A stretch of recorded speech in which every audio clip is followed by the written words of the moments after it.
Hi everybody, it's great to be back here again. It's Friday. Let's get down to our Torah lesson, Parashat Noach.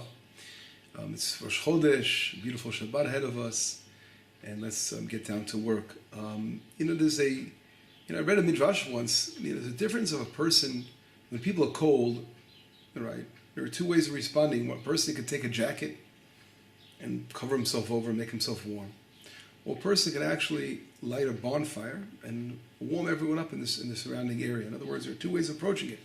I can be more of a worry about myself by grabbing a warm jacket and putting on myself, or I can think about others by lighting a fire and warming up the surrounding. And this is really an introduction to the story of Noach, and I'd like to focus a little bit today on this lesson of the raven and the dove. And we know that the whole long period of time that was spent in the ark itself, which was a year and 10 days, if you go through the different opinions over there, began in the second month, Cheshvan, through Cheshvan, through the 27th, from the 17th to the 27th, which was a cycle of a year and 10 days.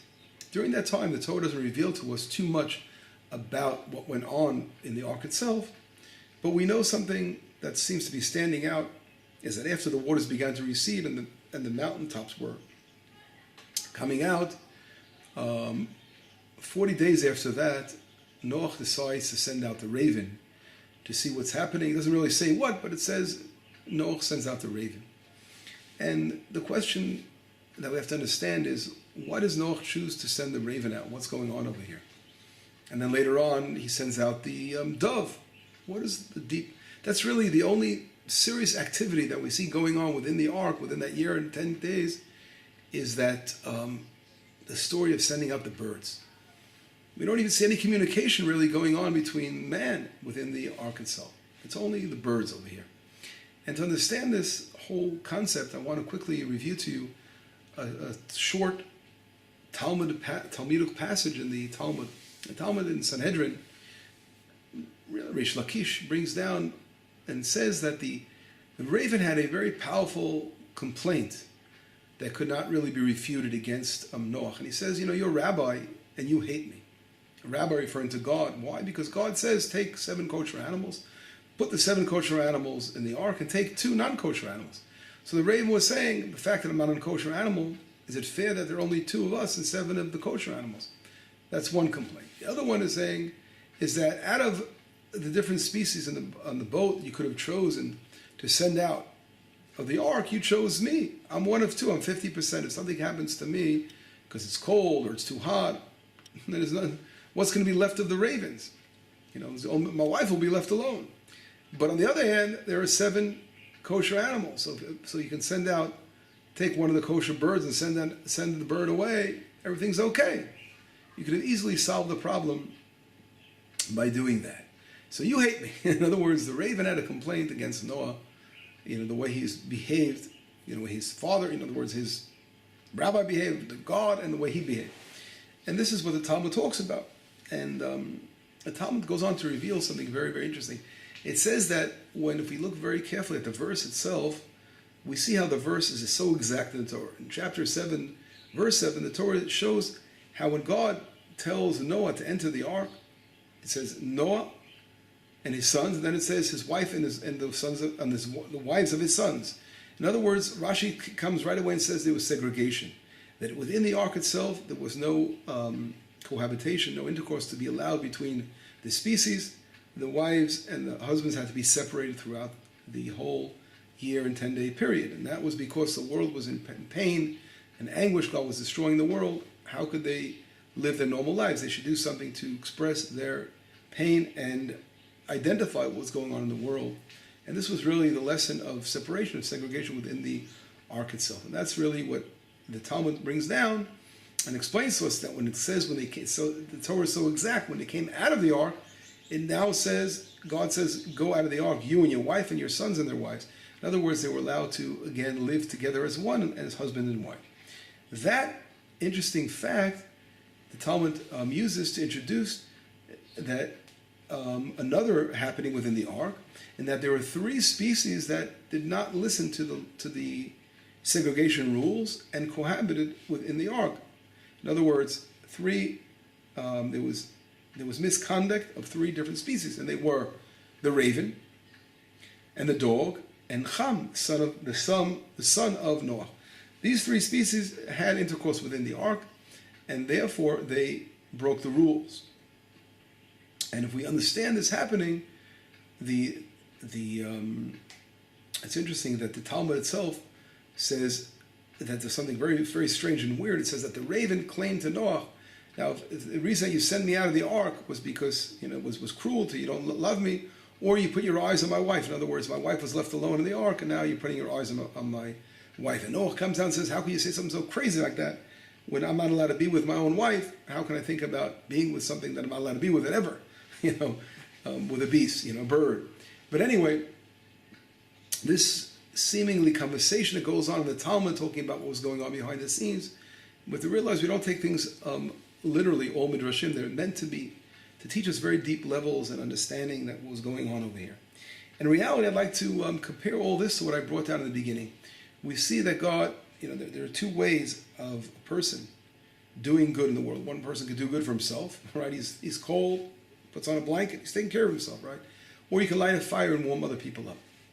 This philosophy of coping with difficulty and reaching out to others is really what life is all about and the world's all about.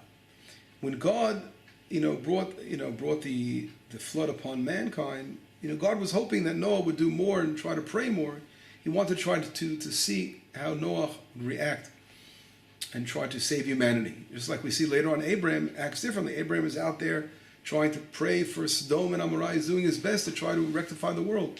But Noach really was more concerned about his personal family, his personal self, and he lacked that ability that Abraham had.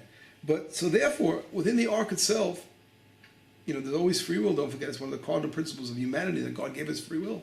So within the ark, what was going on in that situation was that God was trying to allow Noach, he was educating Noach in a certain way to try to rectify himself and prepare himself for the world. And it's so interesting that the world was destroyed because of evilness, right? Evil in the world, but we see that there was evil still in the ark, which wasn't rectified, right? Those three species, Ham, we see what he does later to his father. He sees his father, the nakedness of his father. And the dog as an animal, represents that sexual misconduct. And the raven is a very cruel bird. We all know what's mentioned about the raven, that doesn't even provide for its own young, its own babies, that God provides for it. It's brought down in Psalms, etc. So those three species reflect a deep way of looking at this Talmudic passage. They're reflecting the evil in the world that was continued. It didn't end after God destroyed the world, because evil is in the world until humanity really has to rectify it and rectify evil. That's really what God was saying. I allowed for evil in the world. I create evil in the world, right? So humanity can correct it. God gives us a free choice. And therefore, within the ark itself, there has to be some kind of representation of evil. It wasn't the same level that justified the destruction of humanity almost, except for the survivors. But in reality, that also could have been changed if Noah would have been like Abraham, or tried to save it. At least he wanted to see Noah attempt to make a change. But here in the ark, something happens. And Noah apparently reaches a realization. Or not. That's the thing. He was having this kind of difficulty. And after Noah saw that they cohabitated the three species within the ark itself, he decides the time came, he's going to send out the raven. And the Torah doesn't even explain, it just says he sends the raven. It doesn't say, like it says with the dove, why he sent the dove, to see if the water receded or not. But here it just says he sent out the raven. So the Or Chaim HaKadosh, one of the commentators, explain that this was a punishment, that Noach was trying to rid himself of the raven because he cohabitated within the ark. He was punishing him, banishing him, throwing him out of the ark. Get out of there. Go. I don't want to be near me. In other words, we could look at the whole situation of a raven on one hand, his behavior as, how do we cope with evil? One way of coping with evil in the world is, I don't want to look at it. I don't want to deal with it. I don't want to cope with it. Leave me alone. I want to be in the ark, a little protected environment. Get out of my sight. And he throws the raven off out of the boat. In other words, he didn't do it to his son or the dog because they can't swim, but it's figured the raven, he was showing mercy that he could survive. He has wings. He could survive. But I don't want to look at the raven. Let me get rid of this raven. So that was one way of relating, and the way Or Chaim HaKadosh explains, interesting, that he punished it by throwing it out. That's one way. But I thought of another possibility is that perhaps Noah was showing that, it did the wrong thing in the ark. It didn't abide by the rules, but maybe I can rectify this raven. And it was beginning showing signs of himself realizing what God wanted from him to rectify the evil within someone. So the raven had this evil. Now he wants him to do a good deed. Why don't you go out there and be an emissary for the ark by going out there and telling us what's going on? That's interesting. But that's one way of looking at that. On the other hand, we see another side. We see the dove. And the dove represents, love and kindness more than anything. We know that a dove in itself has a beautiful quietness to it. Even the voice of a dove is so much more delicate than the voice of a raven that makes this brr, brr, brr, crazy noise. And the dove itself, a white dove, of course, or the wings of the colors of a dove, it's a very, very pretty bird and has a very, very delicate bird. And that Israel is reflected within the dove all over the Bible. It's called Yonati. We see in the Song of Songs, we're called the dove. Knesset Yisrael, the soul of Israel, is compared to that dove, etc. And here we see that Noach is very, very attached to the dove, and it's hard for him to separate from it. How do we see this? We see, if we look into the verse, and we open the verse over here, we follow those verses, we see that there's a relationship, a very special relationship with Noach and the dove. Unlike the raven. What do we see over here? It says, when it says the raven in chapter 8, verse 7, it says, Vayishlach et orev, he sends out the raven, and he goes back and forth until the water dried up. In other words, the raven's flying, out there without stopping or around and around, but it doesn't show any difficulty in Noach doing this. And as I mentioned before, just get out of my sight, leave me. When it comes to the dove, what does it say? It says, Vayishlach et hayona mito, he sends it from him. In other words, he felt that there's a connection, a personal connection with him and the dove, to see if the waters receded. In other words, he had to part with the dove. He knew, that something maybe could have happened. Maybe it wouldn't do the mission. It wouldn't succeed in the mission. Something will happen. Maybe the pigeon will die. And it was hard for him because he really felt a connection to that. It wasn't like easy as it was for him to send out the raven.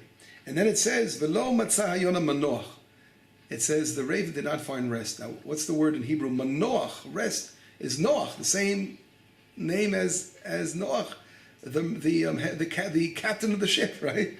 In other words, there's a connection. It shows that special connection of Yonah and to Noach again. And he comes back, it says, because there's water, and it says, Vayishlach yado, and he sends out his hand. When you send a hand to somebody, you're showing your love for them. Vayikacher, and you're bringing it to you. Vayavei ota ilav, and he's bringing the Yonah back inside the ark. In other words, there's a very special relationship between Noach and the Yonah we see here very, very, very clearly. And then later on it says there more days go by and he finally sends it off. It doesn't come back anymore. And there's like a separation that goes on between the Yonah, the dove, and Noach. But we see the difficulty. So here we see on one hand, it was so easy to send out the raven because it's so easy to cope with evil by just getting rid of it and destroying it. Goodbye. But goodness is very hard to part and part with goodness. And that's, of course, a natural thing. That's the way it should be. On the other hand, there's a message here that we spoke about that Hashem wants Noach to realize that you have to think about your mission in the world and how you could rectify, the evil in the world. And that's the hard lesson that he had to deal with. And we see something very, very beautiful. We see later on where are the ravens mentioned in the Bible later on. And this we see in the story of Elijah. In Kings 1, chapter 17. Open up your Bibles and we read there, it says how Elijah the prophet, Tishbi, he comes along and he swears because of King Ahab's evil ways that he's saying there's not going to be rain anymore. So God sends him off to Nachal Kritis, this river, and there, lo and behold, who provides food for Elijah? The ravens. The ravens bring him the food. It says they brought him bread and meat in the morning and the evening. In other words, it was the ravens later on that provide for Elijah the prophet. So interesting. And I saw some very, very amazing commentaries that explained that this is really hinted to in the verse. Yevoshet hamayim, when the water dries up. What is the words? The Baal HaTurim says it, other commentaries say it. What is Yevoshet hamayim? It says, the word Yevoshet is the same letters as what? Tishbi. Eliyahu Tishbi. Eliyahu, that was his name, right? Tishbi. So Yevoshet, the same exact letters of Elijah's name, Yevoshet hamayim. In other words, that's hinting to the ravens later on, connected to Elijah the prophet, which is really wild.